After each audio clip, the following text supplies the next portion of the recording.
Punta Engano Elementary School sa Lapu-Lapu City na kinahanglan og supplies sa kuryente aron makaimprinta na sa mga modules. Sagad sila mga learning materials Nangabasa atol sa Bagyo. Si Luan May Rondina sa report.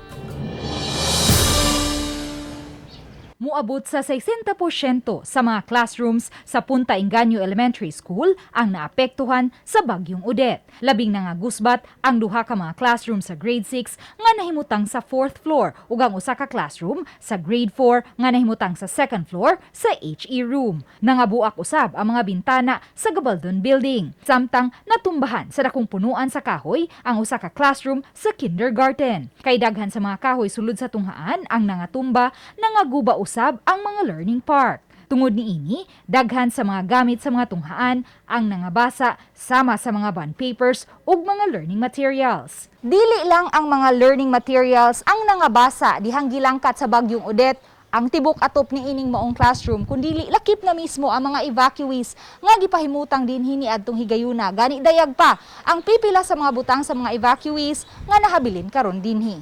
Ang tunghaan gigamit usab nga evacuation center atol sa Bagyo. Matod sa principal Marilu Vallesera, hangtud karon wala pa sila'y supply sa kuryente. Hinuon kay may supply na sa kuryente ang Punta Engano High School, nakigamit lang una sila apan dili kini paigo alang sa pag-imprenta sa mga modules. Ang atuang modules before sa vacation, na-distribute na namo taman week 8. So ang problema ang pag-retrieve sa ato ang mga modules. Biktima man sa ato mga parents sa Bagyo.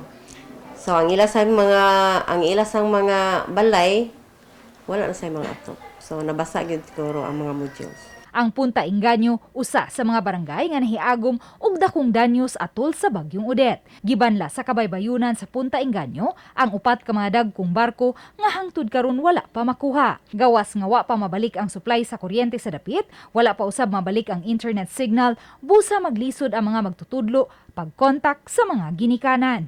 Diri sa ato ang eskwelahan sa Punta Engano Elementary School wala tay signal. Walay kuryente. Walay tubig mo, na siya ang problema gyud karon. So lisod kay pag-contact sa mga parents. Uban ni Godfrey Lien, Luan Merondina, Balitang Bisdak.